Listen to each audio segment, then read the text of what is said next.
All right, welcome to another episode of the Prep Coach podcast. And we have a special guest today, which I'm super excited about.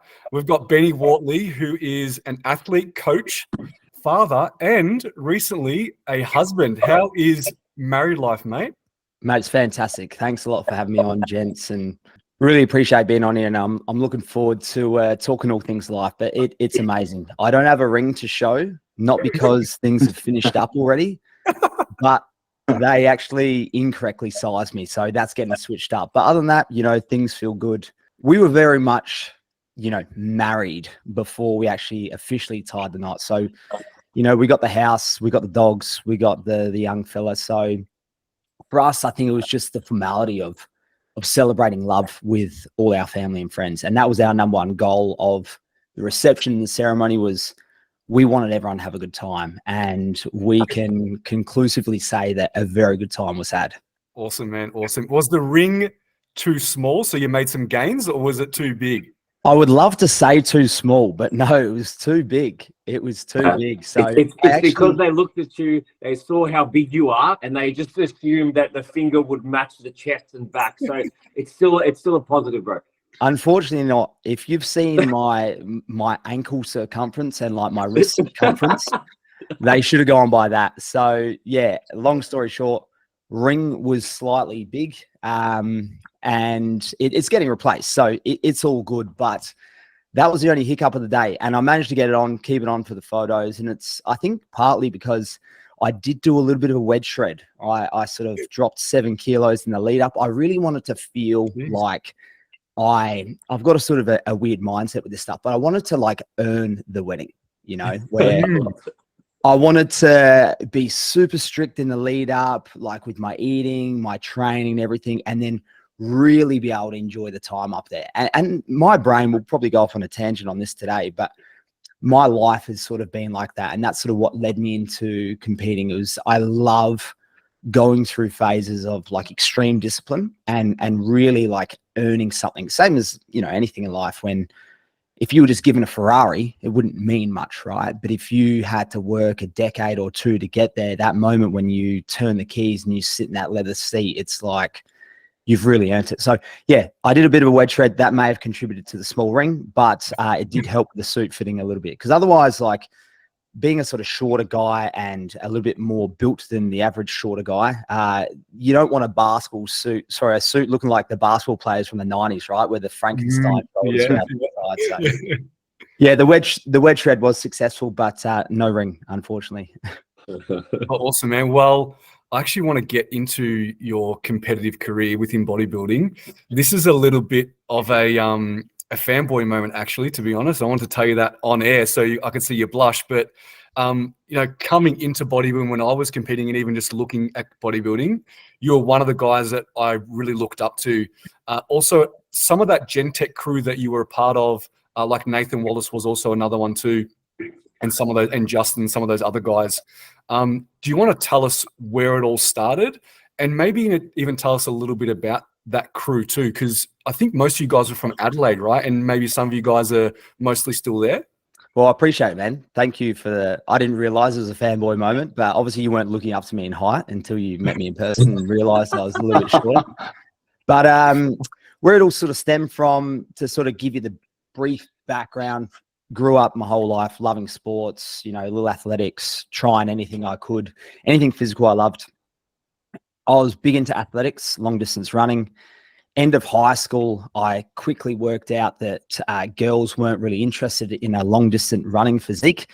And a few of my mates had gone to the gym. So I signed up at a gym. I knew I wasn't getting any taller. So what better way than to try and get a bit wider? And started a basic 3-day split. And from there, as you guys would remember, when you first start going to the gym, you start to see changes in the physique. And it becomes very addictive, because I think what's so good about the gym is you directly get out what you put in. Unlike some other, sporting endeavors in life, it's something that you can literally see your results based on how much you're willing to commit, be disciplined and push yourself. So Fast forward sort of 6 to 9 months later, there was some signs up at the university I was going to of this natural bodybuilding comp, which back then was IMBA. And one of my mates in one of my classes said, "Oh, you should go in that." And I said, "Man, no way. Like, tanned up, Speedos on, not for me." And anyway, the guy at the gym said, "I reckon you should go in it." And anyway, you start to, it's like that movie Inception, right? The seed was planted and I start to think about it. Anyway, I did it. So I entered this comp on about 4 weeks sort of notice. I was pretty lean anyway. And I had a guy that showed me some posing and that sort of thing. Got up on stage, basically didn't have much of an idea on what I was doing. If you guys have seen my posing routine, it was mainly a breakdance battle. And then I eventually came out as the teenage Mr. South Australia. And what was really surprising was back then they had this award called the Most Muscular, which was basically for like the most ripped person of the show. And when they called my name out, I was like, wow, okay, it was a bit of overwhelm really, because you go in there with, I didn't know what to expect. And then next moment I'm driving home with mum and dad and I've got these 2 trophies and just sort of going, all right, where do I go from here? What just happened? And then that's when things progressed pretty quickly. Fortunately enough, this will tie in nicely with the Gentech thing. Nick Jones was actually the MC of that comp. Okay, awesome. I didn't know, no disrespect to Nick, I didn't know who he was because I had no idea about this bodybuilding industry. Turns out we actually trained at the same gym, which was Fitness First at Marion. And I bumped into him like a week later. And I remember being in there training and sort of looking across and I'm thinking, I reckon that's the MC. And anyway, he came up and he reintroduced himself. We had a chat and he said, "Mate, come out to my car." And so I didn't know what was going to, yeah. You never know how that's going to go, right? So anyway, go out to his car. At the time, he had a Mercedes and the number plate was Gentech. So I was fanboying at this stage. And I didn't realize, but he owned this company. Anyway, he's popped up the boot. Next thing, he's given me this Gentech visor. I don't know if you remember those Gentech visors. Mm-hmm. They were like iconic of 2008 and most people wanted one. So I got given this Gentech visor and he gave me this DVD. It was called the Nick Jones Natural Reinvention. I remember going straight home and I watched it start to finish.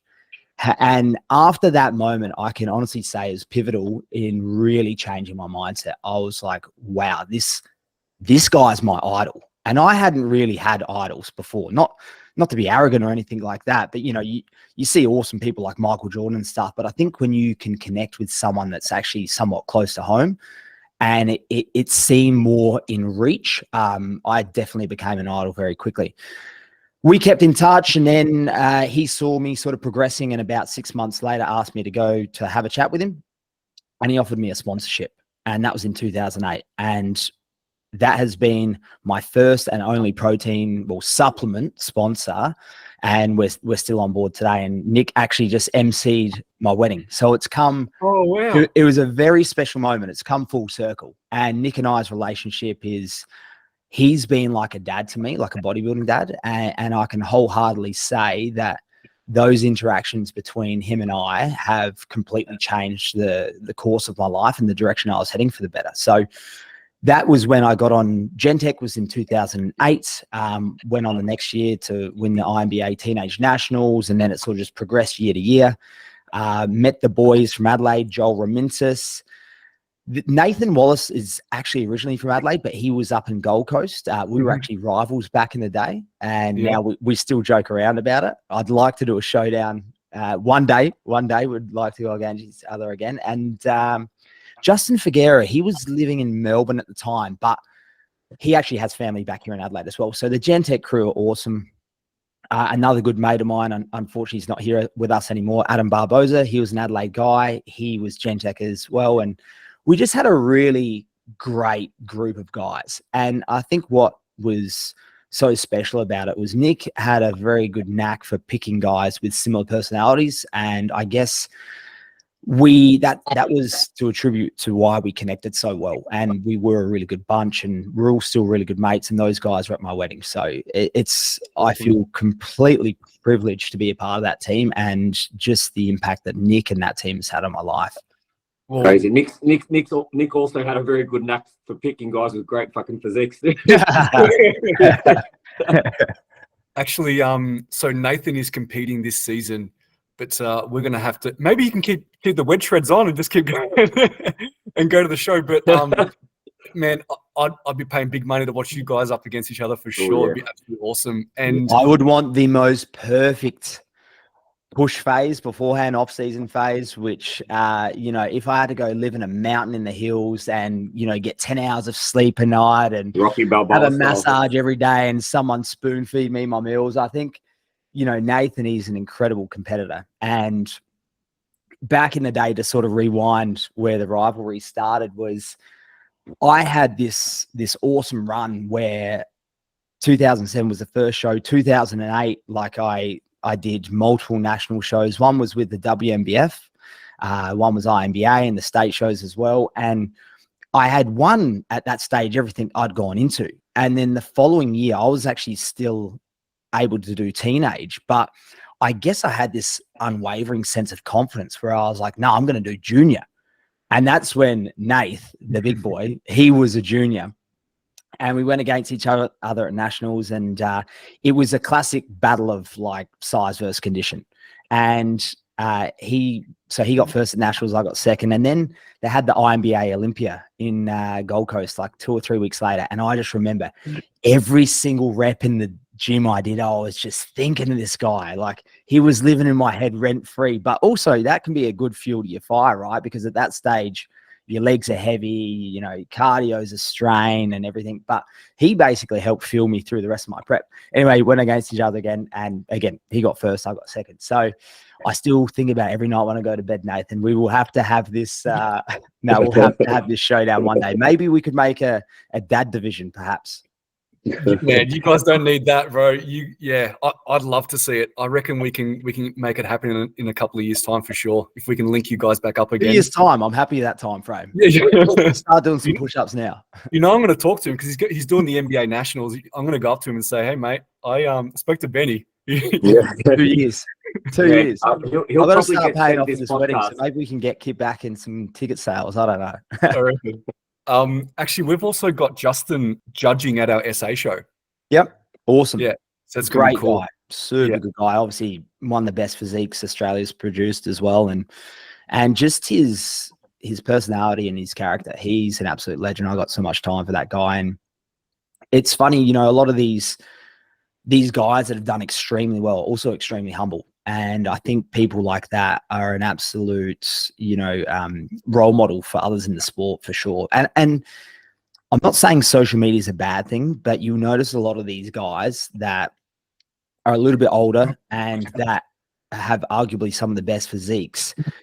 The fact that they are so humble, maybe there's a bit of a coincidence there that before things blew up on socials and it became a little bit more vanity focused, that the kind of the golden era, I call it, back in that 2008, 9, 10. I think a lot of guys that are still around that competed back in that era would agree with me in saying it was a really special time. You'd train in baggy stuff all the time. You actually wouldn't want anyone to see your physique. And it became like these, even in our own state, I had a guy that I was a rival with for years called Philip Ward, and he would train near the city and I would train down south, and there would be like people speaking, "Oh, have you seen how Phil's looking? Have you seen how Ben's looking?" But there was this great reveal when you went on stage, because you would upload nothing beforehand, because back then it was only Facebook, and you'd want to keep your physique secret.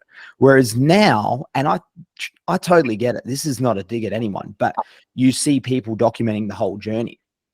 And I understand why people do it for, I guess, business purposes and whatnot.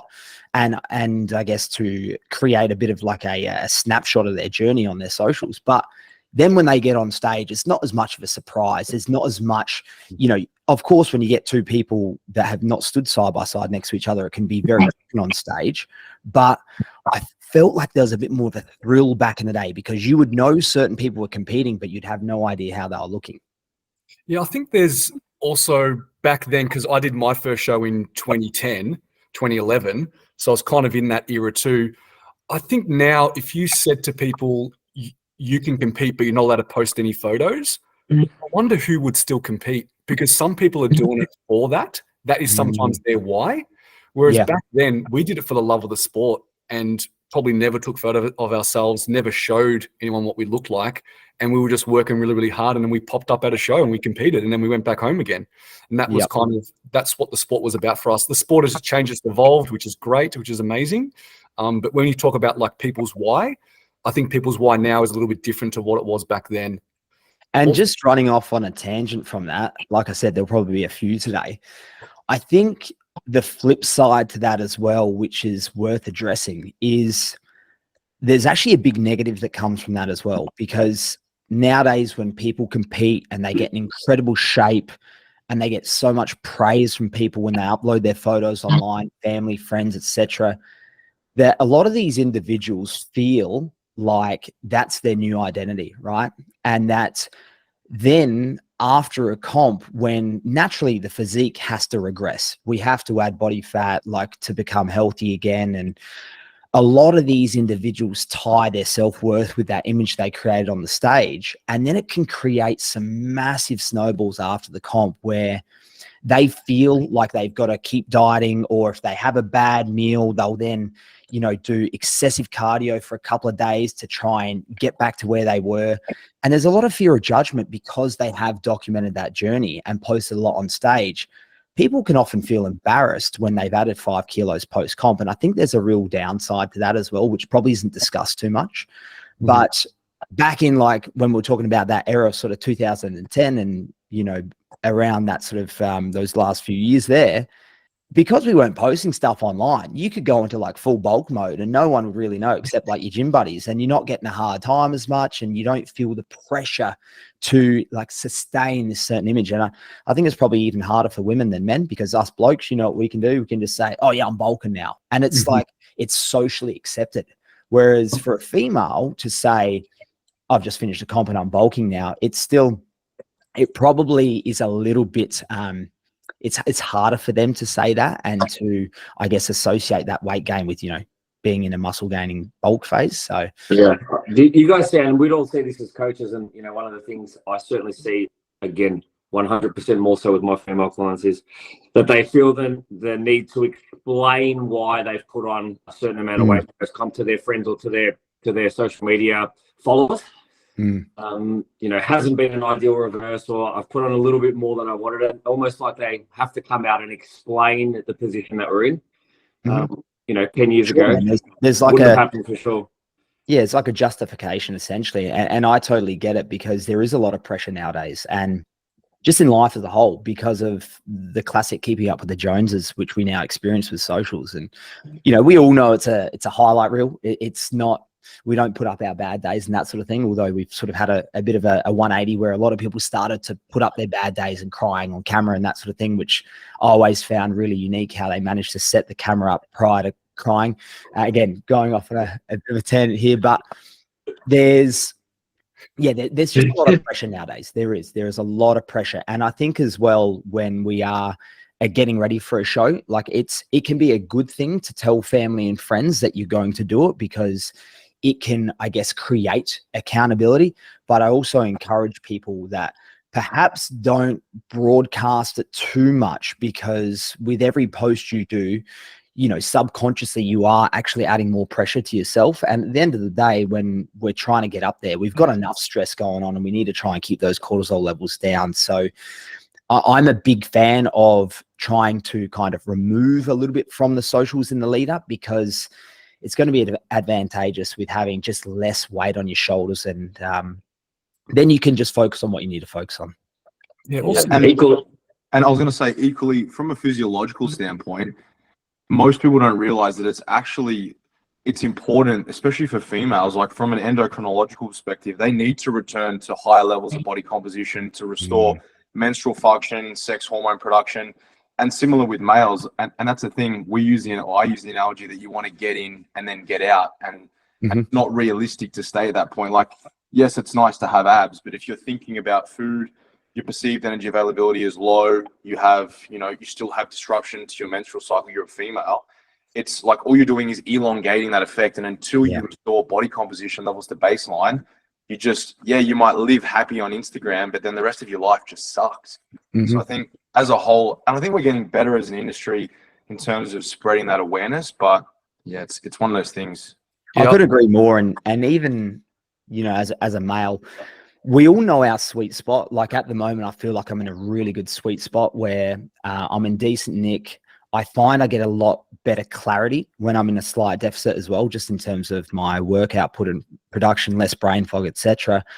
I'm confident in my own skin. And like, you know, sometimes in an off season, as a natural, it's kind of funny when you're in an off season, you have this physique that's not massive, but then you're not shredded either. And so it's really, it's, you know, somewhat unimpressive. So there can be a tendency to lean into being on a lower body fat percentage, but right now everything functions awesome from head to toe. Everything functions, and it's great because I feel strong, I feel healthy. But then there's that tipping point where obviously too much body fat is not a good thing for a number of different reasons. But like you guys said, being too lean there would be arguably more downsides to that as well. And I think you need to find your sweet spot and realize that the actual final package you bring to the stage, it shouldn't be sustainable. That should be, like you said, a get in, get out type thing, where the other important thing to note is when you are in that level of conditioning and that phase, you're not making any progress in the gym. Like you are at best maintaining muscle tissue, and that's the primary goal when we get that lean. But so you got to add up, right? If I'm training 5 days a week for 2 hours a day, that's 10 hours a week of literally making no progress. You could get the same result probably from like 3 50-minute sessions in there if you are only maintaining muscle tissue. So you have to think about it as well as like, how much time am I wasting by trying to sustain this condition, which isn't sustainable, and therefore I'm not getting any leaner, I'm not getting any bigger. So you really become in this limbo point where not only is it not ideal for the health, but you actually are wasting a lot of time as well. Yeah, definitely. I think going back to one of those other things about, you know, post show having to put on a little bit more weight and people accepting that, I think, you know, we're not all lucky to have our family and friends, our close environment to be so understanding and actually into bodybuilding. So the first thing most people are going to get is, oh, you can be normal again. You can eat normal again. Yeah. And I still get that. I still get that. Yeah. Oh, so you're eating normally now? And it's funny. Where did this, I still wonder where this originated from, this term of normal eating, and what does that actually include? So because I'm not getting a palmy and chips and a beer, that's not normal. Yet if I get the, what do they call them now? The goodness bowl, which is, you know, it might be the grilled chicken, the quinoa, cherry tomatoes, edamame beans, etc. That's abnormal. This is another thing that I'm really passionate about, because we often get like ostracized a little bit as bodybuilders, men and women. And it's, I guess our family and friends, they don't have to understand it, but they should be accepting of it. And that comes back to just life in general, you know, do what makes you happy and let others do what makes them happy. I think it's just some people, it's like I experienced a lot when I started this when I was 17 and a half, and it's that age from, you know, around 18 to sort of 22 where a lot of people were partying. And I remember taking Tupperware containers to parties and that sort of thing, and trying to explain myself for not drinking, but that wasn't seen as normal. So yeah, you do experience a lot of pressures for being a bodybuilding athlete. And yeah, that whole acceptance thing it can be quite challenging for sure. Yeah. All right. We went down a rabbit hole. I want to bring it back. The boomerang. I knew it was going to happen. Yeah. I want to talk about pro cards, because, you know, back in that era when you were coming up, it was very different, and let's call it difficult to get a pro card in comparison to now. So can you talk a little bit about your journey to getting pro cards throughout your journey? Yeah, sure. It definitely was different. And the whole pro card discussion, we could have a whole podcast on this, and it'd be interesting to get a few different, like, I guess, pros and coaches on and do like a bit of a roundtable. But back in the day, it was more so, I guess it was a little bit more of a prized possession in that they were rarer. And when I did my first Worlds, it was 2010, so I just turned 21. And that's when I was first ever exposed to like a pro category. So I ended up winning the amateurs, and I remember hanging around and seeing these pros. Do you guys remember a guy called Brian Whitaker? Yes. Yeah. He was there, Crazy. right? He was there. Wow. And I remember backstage being like, that's how I want to look. There's been two people. Once I saw Joel Ramintis pumping up backstage. He was actually the guest poser at my first ever comp as a teen. And then Brian Whitaker. And when I saw those two guys, I was like, that's the look. And so that was my first exposure to what like a pro looked like. And was that WMBF, and were Yes. you in the States or WMBF in New York, 2000? So you had to go over there to get exposed to pro cards? Yes. Yep. Okay. And I guess then fast forward the clock, I believe it was 2012. I got my first one in Atlantic City, which was the WMBF show again. And you know, it was a really nice accolade to receive, but I guess I still didn't really know to what extent that then entailed. That was when Hazer Cayley, do you remember him as well? He used to be, so he actually competed as a pro that show.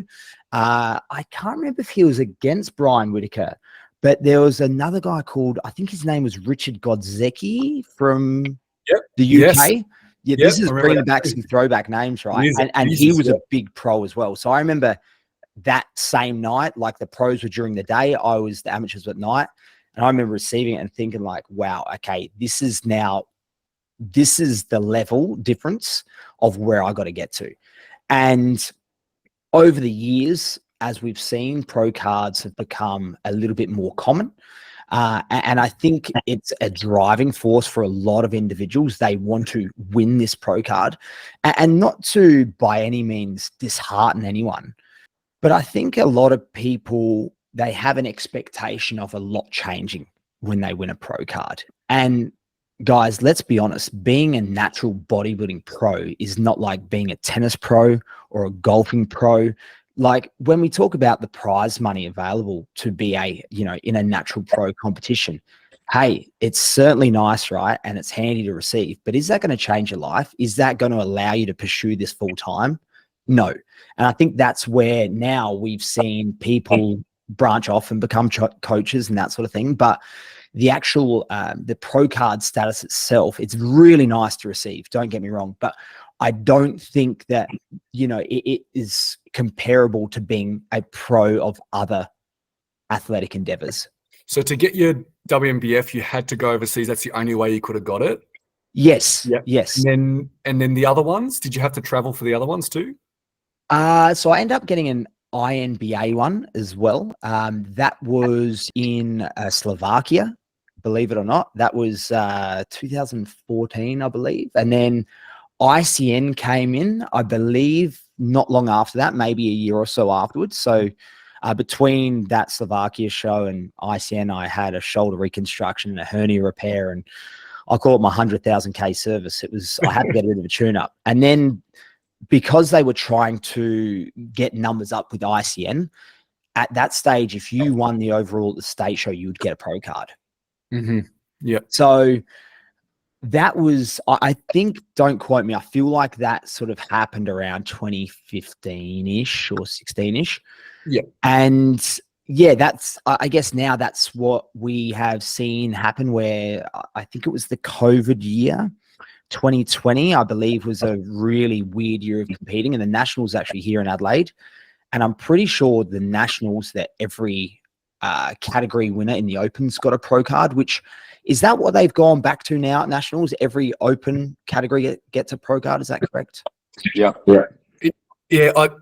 The rules are slightly changing, a little bit confusing. I think that this year it's at Nationals got to win an overall in ICN. Yeah, I like that. I think that, and that's bloody hard. That is really hard to get.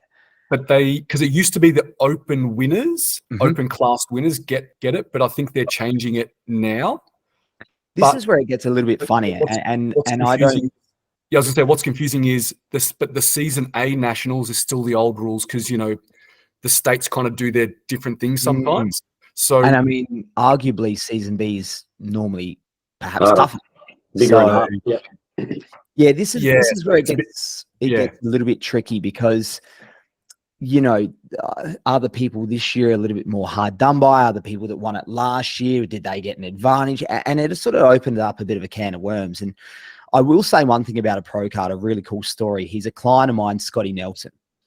And this is, I think this is something that a lot of people should hear and really aspire to. So he did the complete opposite of what a lot of people do to get a pro card, right? Where quite often, this is being a little general, but not everyone, people will look for, I guess, the easiest path to get it, right?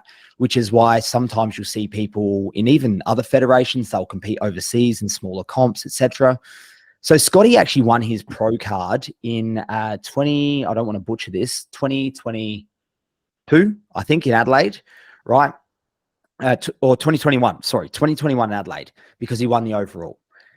He then, after obviously he got the photos and stuff on stage, he then rang the promoter and actually declined it because he said, mate, I really want to feel like I earned it and I want to do it through nationals. So then he worked his ass off for 2 years, and last year at nationals, he managed to take it out and win his open category and get the pro card. And I couldn't be more proud as a coach, but also a friend, because that takes guts. He could have potentially, and his category, by the way, I think it was only a point in it because those guys in that lineup were incredible. I think it was class 1. He was quite close to missing out on it, right? Which would have then been, I think he hung it up, a picture in his wall for 2 years of the pro card, and he looked at that every day. And I'm like, man, that story, I feel like that's the path, people. That's admirable, right? That's really, when we talk about earning a pro card, I feel like that's truly what it takes to earn one. Why am I not surprised with him? Because he's an awesome dude, an amazing competitor, and he's a bit quiet and humble, to be honest. He's a really, really nice guy. Yeah. Mm-hmm. Yeah, Sure. He's a good guy. All right, I want to move anti-quads too, might I add. Oh man, it helps when the femurs are about this long, but I know, but they're just the circumference of them. He's got some wheels. He's got some wheels. The poor guy, he ain't finding a set of jeans off the shelf ever. I want to move into coaching. So when did you start coaching, and are you online, in person, a bit of both? Do you do comp prep only, gen pop? What's the mix? Give us the lowdown. So I started coaching back, well, I was a PT when I was coming up. Like, essentially, I was a PT the whole time I started my bodybuilding journey, from like basically 18 years old. As the competitions rolled through, I reckon it would have been about 2008, 2009. You start helping out some mates in the gym, where the diet comes in the form of a piece of paper and a blue pen. And back then, I don't know if you remember, but basically everyone had the same diet, right? It was just the quantities that would change. So meal 1 was typically egg whites and oatmeal. Meal 2, and it was funny, back then you would only have carbs your first 3 meals, whereas now we know it doesn't matter if it's the first 3 or the second 3. That's sort of irrelevant to the overall calorie targets and macro targets. But the first 3 meals would either be like, a combination of either kangaroo, broccoli, and sweet potato, or it might be chicken breast. Back then, brown rice was the popular thing. And again, some sort of greens. And then typically your last 2 to 3 meals would just be protein and fiber. So technically the meal plan started back then on a pad and a pen. And then I evolved to a document on my computer. And I would say my first sort of paying clients would have been about 2010, 2011. And it was pretty old school back then. There was no digital training apps. There was, yes, you could present like a Word document with some fancy word art headings. But in terms of training programs, again, mainly pad and pen. So that's where the origins began. And then over the years evolved. And then in terms of my transition, I was an on-the-floor PT until 2022, when we found out that we're going to have a child. And I thought to myself, like, right, I have to try and pivot here to, I don't want to be getting home at 9 p.m. and not seeing my son in the evenings. I don't want to be not even seeing him wake up in the morning. So there was one solution, that was online. So that's when I completely pivoted, all online now. And in terms of, I guess, ratio of comp prep to gen pop, I would say I would be maybe 40 to 50% comp clients, and then, 50 to 60%, depending on the time of year, gen pop. And when I say gen pop, I typically, I would call them more like, I guess, high achievers, where they might be executives or just some people that are extremely driven and motivated, that display, in my mind, the right traits that make a great personality match with me, where they're hardworking, they're determined, they're motivated. And I just love to work with individuals that they have a goal, and they have, I guess, a mindset of like, I'll do whatever it takes to get there, because those are the sort of individuals you don't necessarily need a handhold, and you can really, like, I love educating as well, and I can give them reading material. I can provide them just tools to have in their toolbox where they can evolve as an athlete themselves. And so that sort of leaves us to where I am now. And I love the comp prep side of things, but I still really enjoy working with those other people as well. And, a handful of other athletes from different sports, like boxing and Muay Thai and that sort of thing. So I hope that sort of covers. Yeah, that's awesome. And out of the comp prep clients, are majority male, female, or mixed? It's normally pretty 50-50. Some seasons just coincidentally might be like, 60% women. Others might be 60% men, but that, I don't believe that is a result of me sort of targeting certain audiences. I think it happens out of chance. So this year there's 12, and it's a really strong mix. I would say it's slightly female dominant this time around, but sometimes it's the other way. Like last year, season B was slightly more male dominant.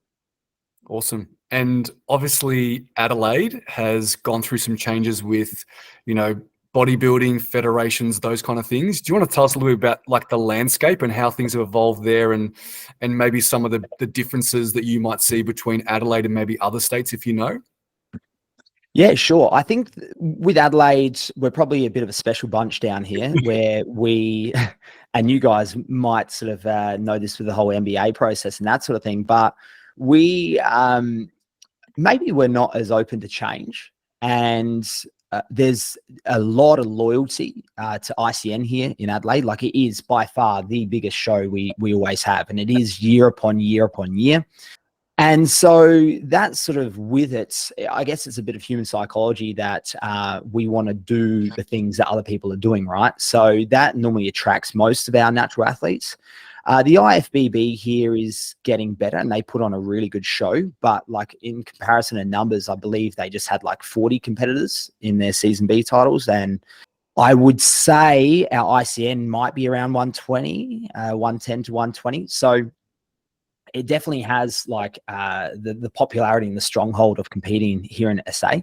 And it's cool to see like shows like NBA coming here. And I think it's only going to be a matter of time, like hopefully, before that starts to take off as well. And I don't want to disrespect anyone by saying this, but I don't have specific like loyalty to one federation. I like to compete in multiple federations to try and get myself up against as many different people as I can, and in front of different judging panels. Like, I just want to see where I'm at against the best. And I like my clients to do the same. And I always think it's really healthy to go in multiple federations, because some federations, they may opt for a more conditioned athlete. Some federations may opt for a little bit more fullness. And I think it's to put your entire comp prep journey down to just one show. You do have a probability of coming out of that disappointed, where maybe, I know it sounds a bit cliche, but maybe you weren't what the judges were looking for on that day. And so I always try and encourage my clients to do more than one show. Not only because your first show, there's so much adrenaline going and the lights are in your eyes and you don't know what to expect. It goes like that. But also just so that they can get a bit more of, I guess, an average placing and an understanding of where their physique actually lies. Yeah, they put so much effort into their prep to just do one show. I always tell clients, you got to do more than one. You can't just be one and done, for sure. Whether that's sticking to one fed, whether that's doing multiple feds, whether that's going to different states to try different things against different people. Yeah, you put so much into it. You've definitely got to do more than one, for sure. I couldn't agree more. How do you spoke about like what the judges look for and those kind of things?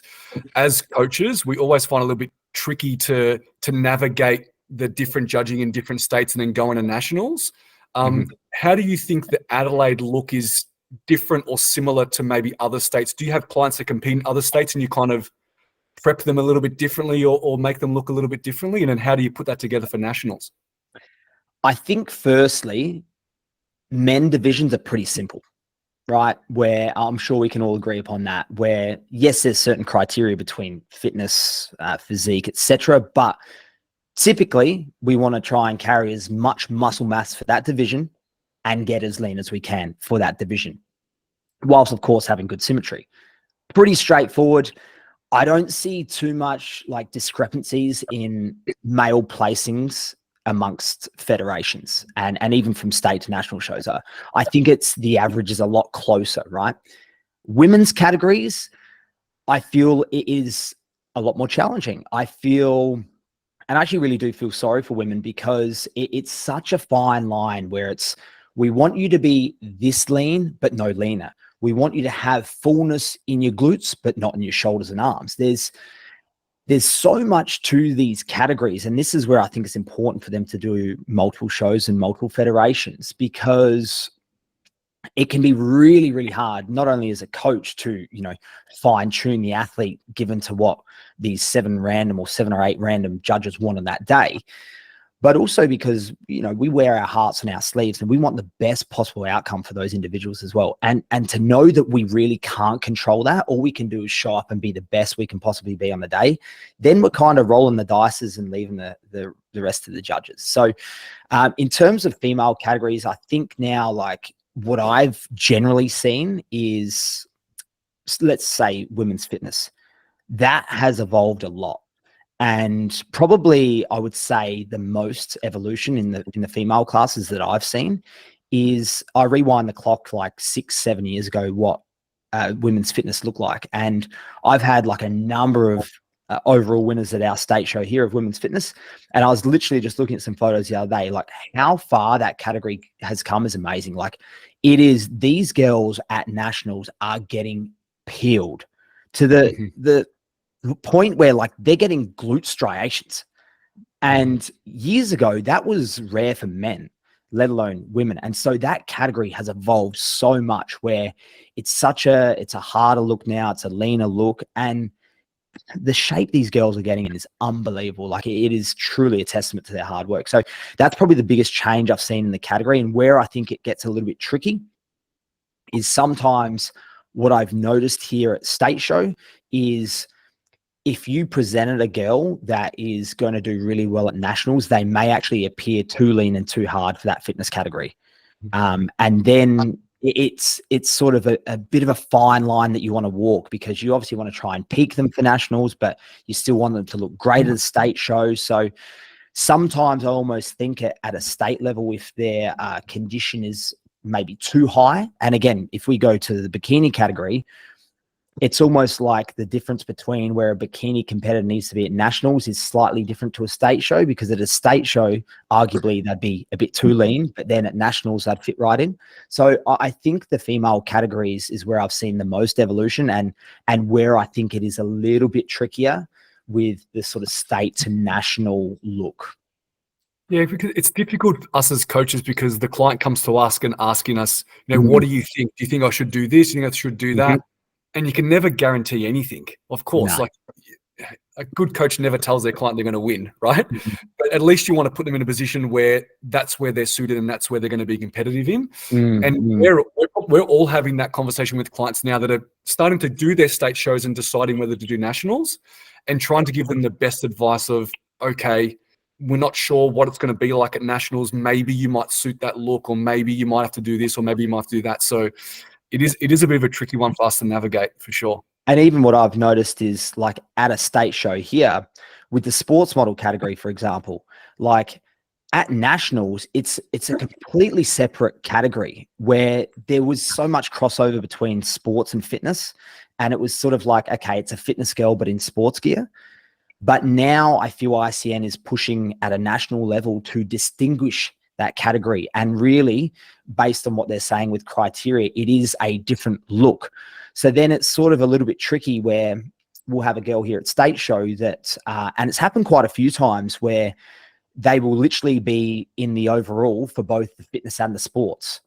And it becomes tricky because should you not award that girl the overall for both categories, even if she did look the best for both categories? Are we trying to distinguish at a State Show that it should be two like noticeably different physiques? Whereas, you know, at the Nationals, sports model is a bit fuller, not as sharp as the fitness category. So even that crossover. But if we just had that sort of difference here at a State Show, I don't think we would get as many numbers in the sports model. But because it is kind of that, it tends to be an add-on category for a lot of people.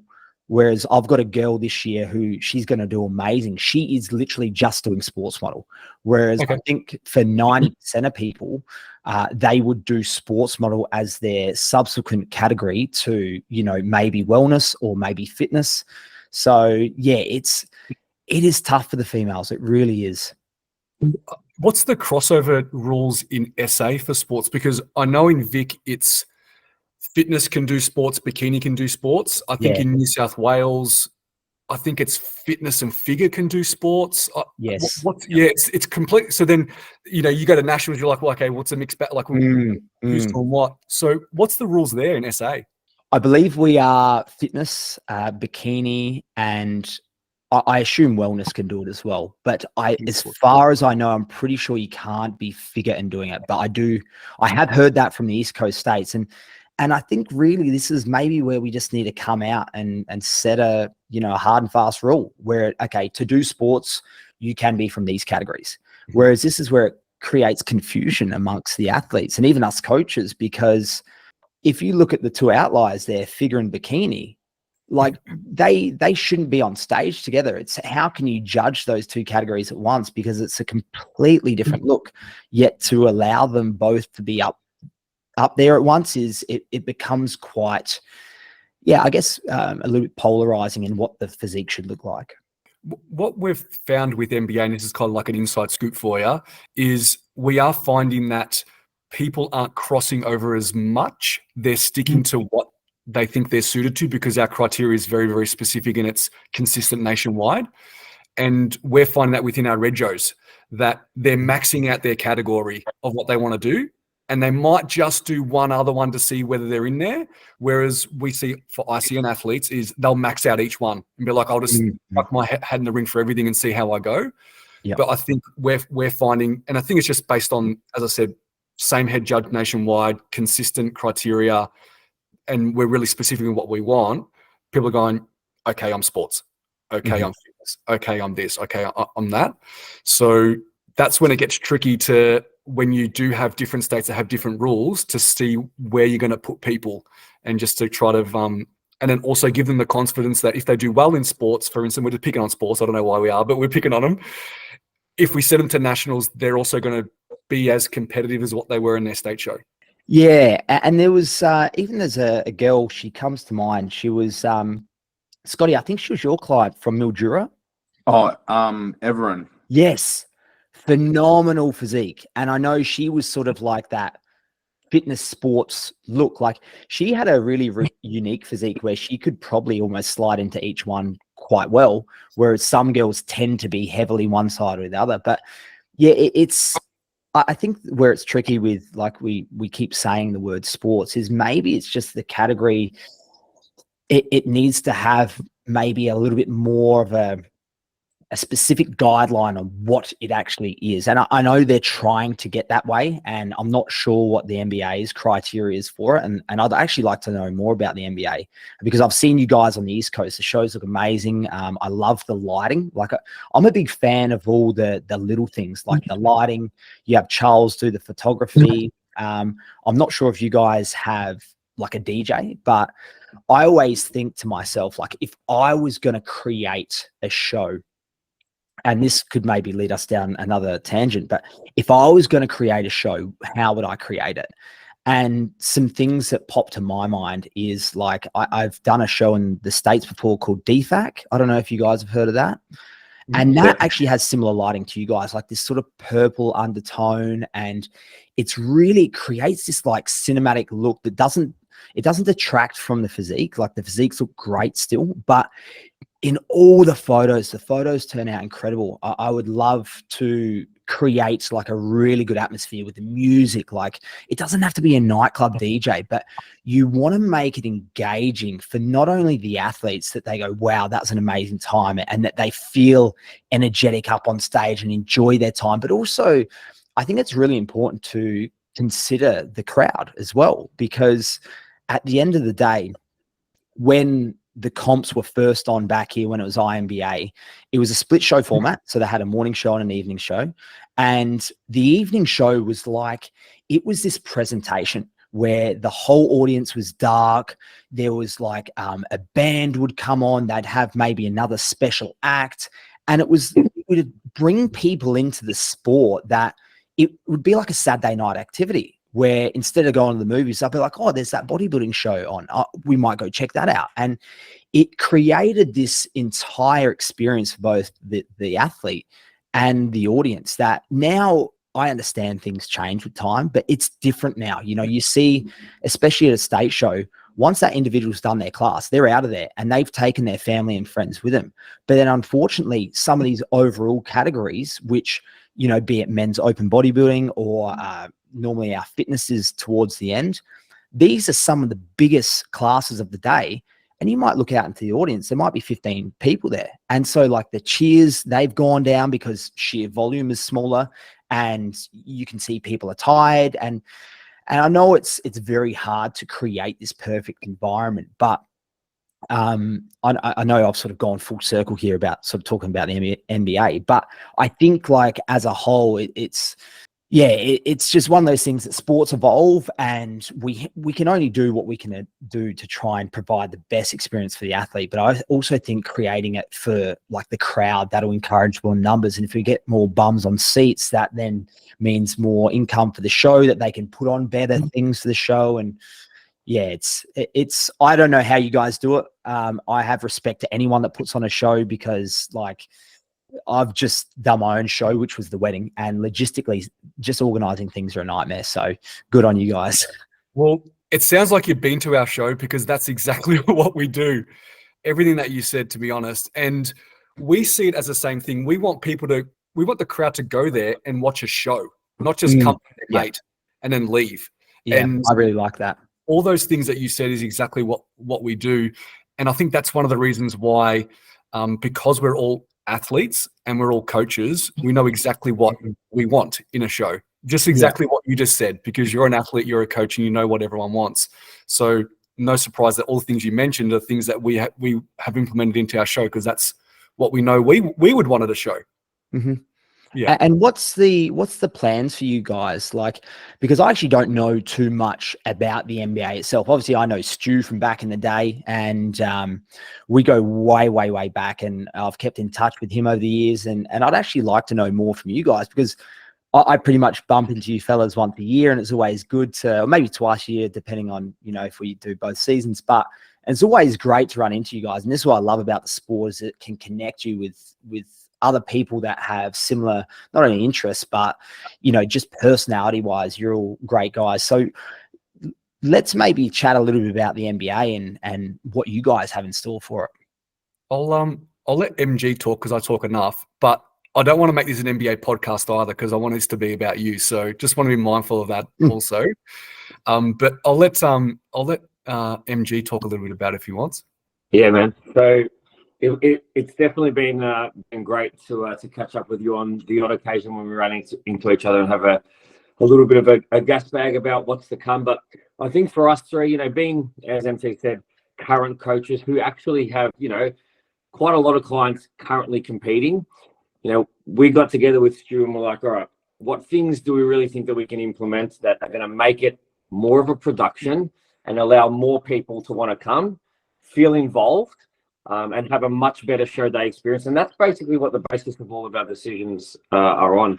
You know, it is a big production. We meet, I can't tell you how many hours per week we spend on, you know, group Zooms and group meetings to try and innovate, And you know that literally is our motto, which is evolve or disappear. And we spend so much time trying to evolve the sport to make it better for the competitor, because we live and breathe it. We're in it every single week. We've got, you know, all of us have teams of 40 plus competitors that we're coaching. So we know what they like and what they desire. And that's really the basis of everything that we do. So I think you're going to see next week, man, we can't wait to be there, that as the day progresses, that there'll be moments where you'll take a step back. And as somebody who's been in the sport for as long as you have, I cannot wait for you to be present at this show, because you've seen so much. You've been around, you've been to so many different federations and so many shows. And I hope that next week, what we can provide for you is a moment where you sit back and go, okay, this is actually fucking pretty awesome. This is where I want my team to be competing. And, you know, the four of us, and I'm talking about Stu too, we are big advocates for competing at multiple feds too. We're certainly not a federation who say to our own athletes with coaches and competitors that compete with us as NBA to just stick to and do NBA. I mean, if you look at the three of us, I've got 7 or 8 doing the ICN show next weekend. MT's got 6 or 7 doing the week after. And I know Scotty's got multiple of his competitors doing ICN shows as well. What we want to do is deliver a completely different experience where at the end of the day, athletes give us feedback like, holy shit, that was so fucking awesome. I can't wait to do it again. In fact, I want to do a second state show because that's how good it felt. And all the things that you brought up, like having a DJ, you know, we fly our DJ around. We obviously fly our judges around. You know, I MC all the shows. I even put a suit on last week, which I haven't put on for, you know, nearly 10 years from when I was a bank manager. You've got Scotty and MT running around the whole day, making sure that everything's running smoothly using walkie-talkies. We give out more stuff than, you know, we hope other places do. We try and give back as much to the competitor as possible. And that's really what it's all about for us. And, you know, so far it seems to be really, really well received, and we're always trying to fine tune that. We're never, you know, thinking that we've got it perfect, but we'll continue to get better. And we hope that everybody gets on board with us. And, you know, the only really way to know is to come experience it for yourself, whether you're competing or you're going to compete in the future.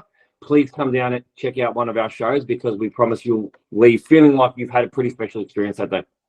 Well, what you said, which I really like, is that, and I've always been a big believer of this, is the sense of like almost camaraderie, where I've seen, you know, you guys at the other federations and that sort of thing. I've seen Stu at ICN, and I think at the end of the day, we're all trying to promote the same thing, right? Where we're all in this together. And I'm not huge on the rivalry aspect of it all. Whereas, like, I think ultimately the more federations there are, the more exposure our sport's going to get. And the more exposure it gets, the more I think it'd be nice to get a little bit more mainstream media towards it. And you look at how many people nowadays are like, you know, Fitspo, or like starting their gym journey, or buying activewear. And really, we're not too far in the distant future from that. Like, it's an evolution, of course. And by no means am I saying everyone should compete, but I think we often get isolated as this kind of like a weird sport, when in reality, maybe it is a weird. We're getting up and asking our bodies to be judged, but, you know, we all have the same vision, really, you know. And I think that the more we can promote this vision of, like, you know, I'm not saying that being comp lean is idealistic or healthy, but the actual process of trying to generate lean muscle tissue, to weight train, to eat better, to look after our sleep, hydrate more. This, if we can get more of the general population doing this, then that's a massive win. Yeah, I think that's one of the big reasons why we run the show the way we do, because we want mum, dad, auntie to come, friends, cousins who have no idea about bodybuilding, and come in and watch the show and be like, this is actually amazing. This is actually fun. Like, I might even do this. Or when I go and talk to my friends at work that I went to a bodybuilding show, I can tell them how it was, because we know, we go to some shows and it's like, you walk in, a bunch of bodies walk on stage, they get judged, they walk off, and you're like, oh, my mate's done, I'll leave now. Yeah.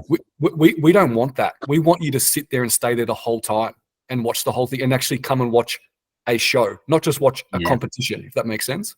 Like, and again, trying to not sound like egotistical here, but I love when I walk out on stage and there is a roaring crowd.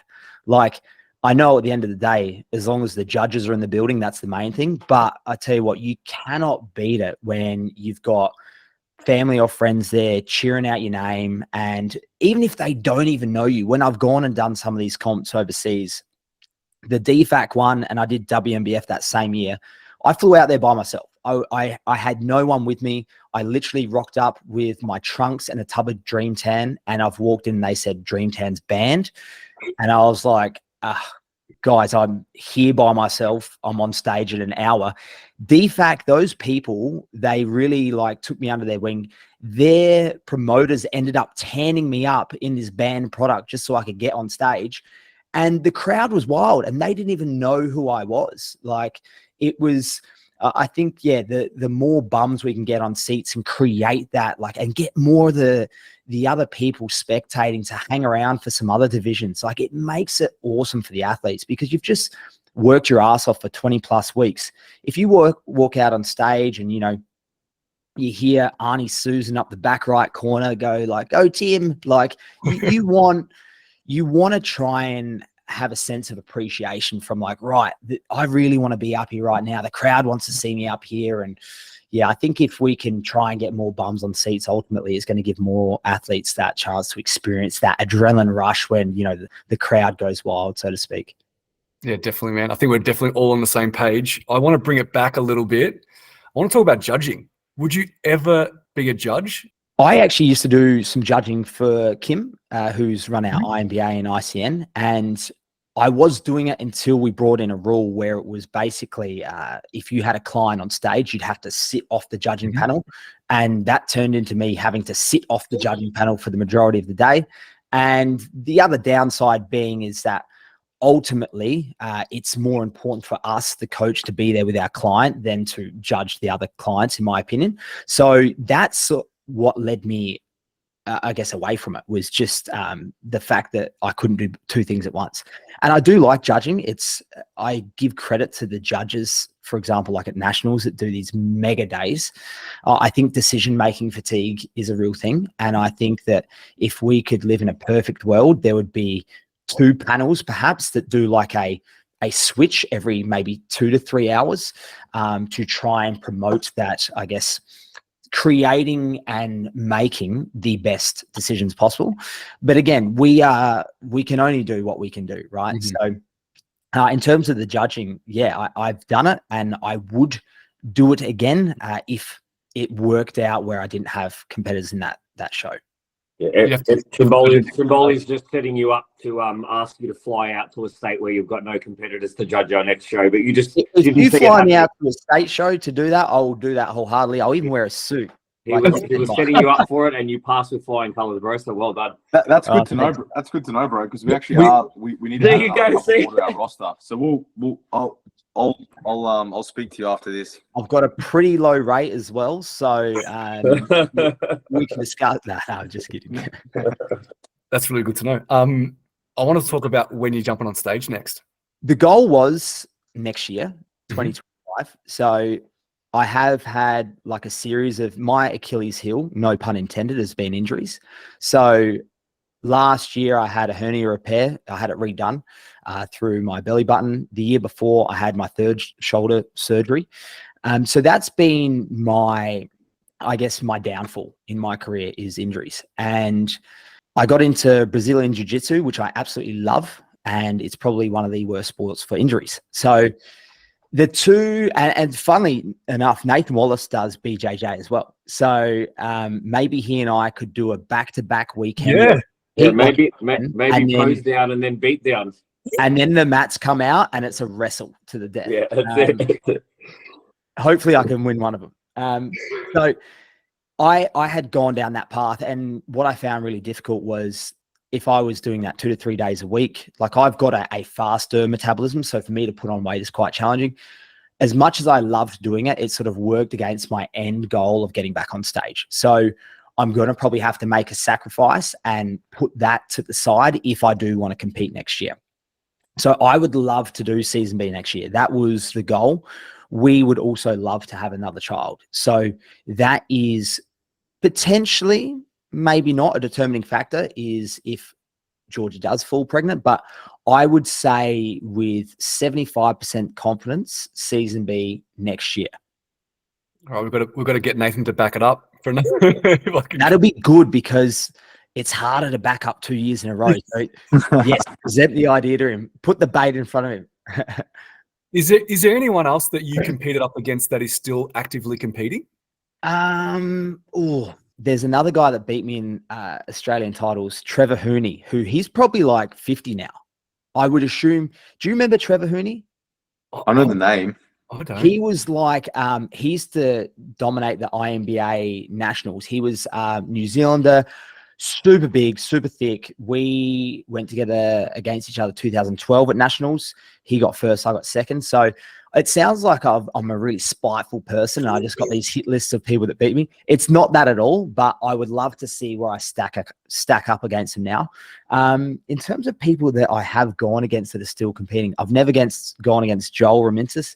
I've never gone against Justin Figuera, and maybe the friendships are too good that maybe we avoid going on stage with each other. But there's guys that I see that I follow on socials from Europe and the UK and also America. Like, the sport is exploding, and you guys can all agree the standard is phenomenal now. So I really look forward to doing like a full pro season next year internationally and seeing how I go against some of these guys. Like, I'm at an age now where I can wholeheartedly say that like I've separated from my ego, and if I don't get a good placing, as long as I look better than I did my last showing, I would be fully stoked. Whereas the younger me was so caught up, like if I didn't win, I wasn't, good enough, and I'd put so much pressure on myself. But now, mate, I'm a dad. I've got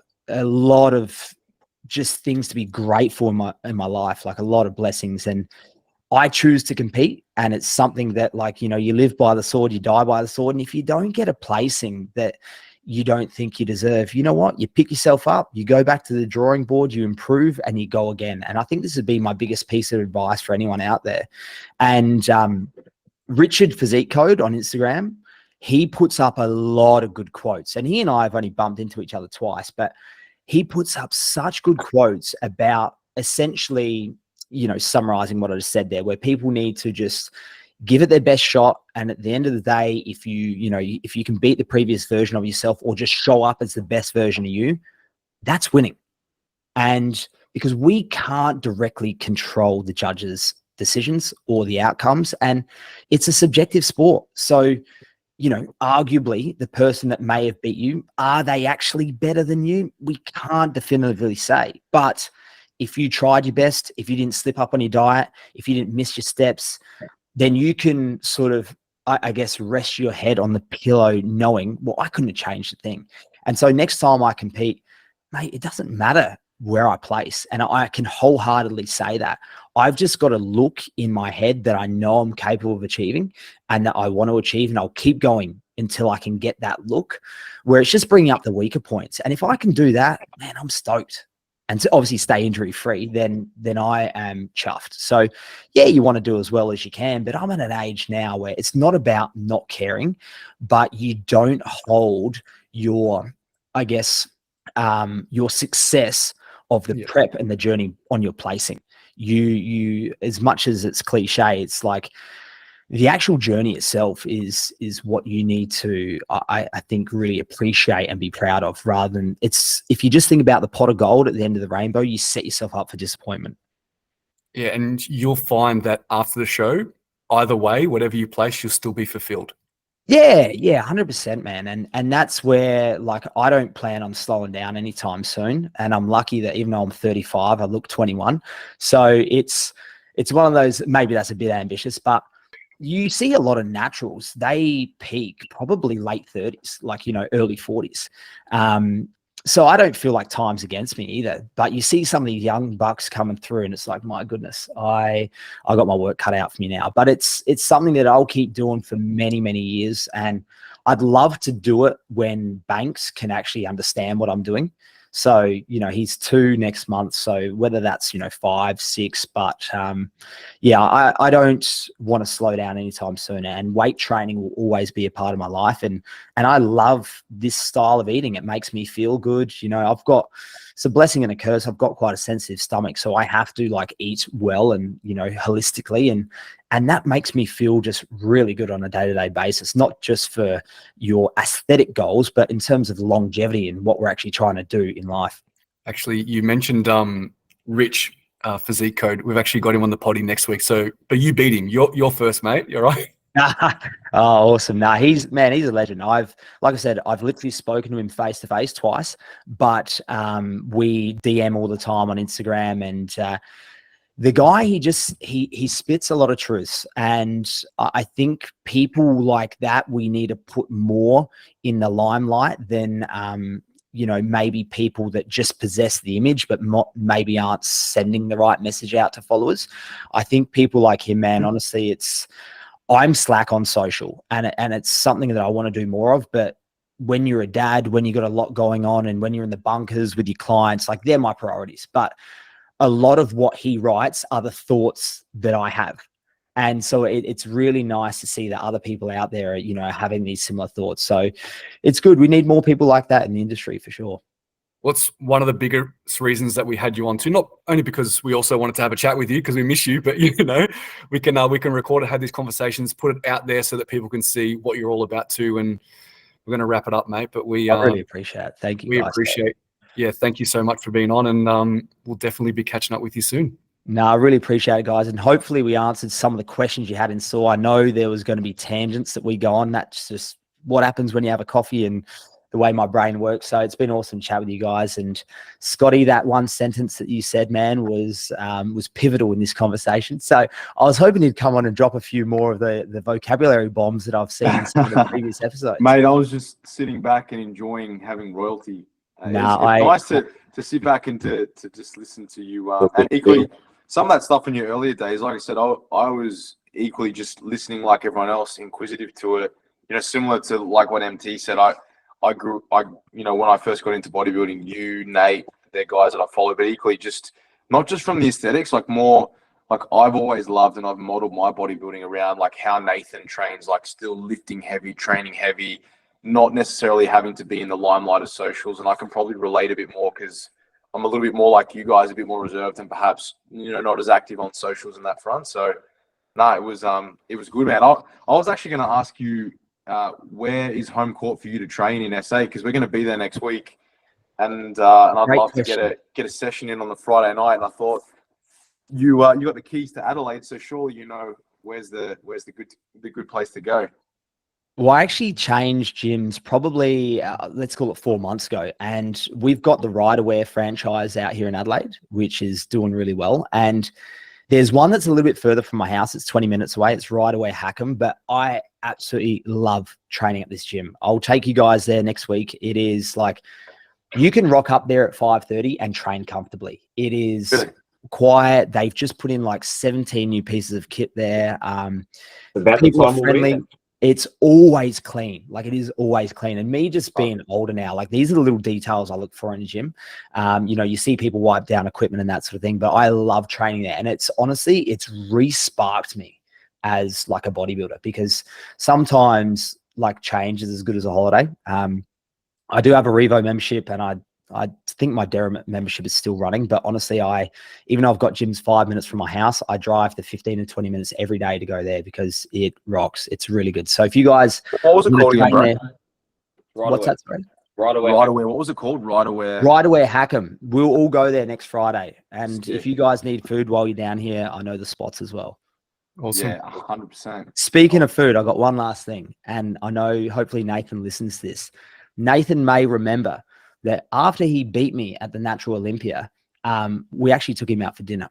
And we were in Queensland. We took him out, and I think it was like his first Chinese restaurant experience. And I even ordered for him off the menu, because this is how strict that guy was. That, like, even in his off season, he was calculating everything. The guy deserves every accolade he receives. But Nathan, he owes me a first place, and he owes me a dinner. So hopefully next year. I'll let him know you said that. Yeah, it was beef and black bean. I even remember his order. Too good, Betty. Thank you I'll so see. much. I'll Take care, see you brother. guys next Friday. We'll see you next Sounds week. good, bro. Thanks for coming on, brother. Thanks, Nah, mate. thanks, guys. Take We'll care. catch you next week. Thanks, mate. Have a good one. You Appreciate it. too, man. Thanks. See you, mate.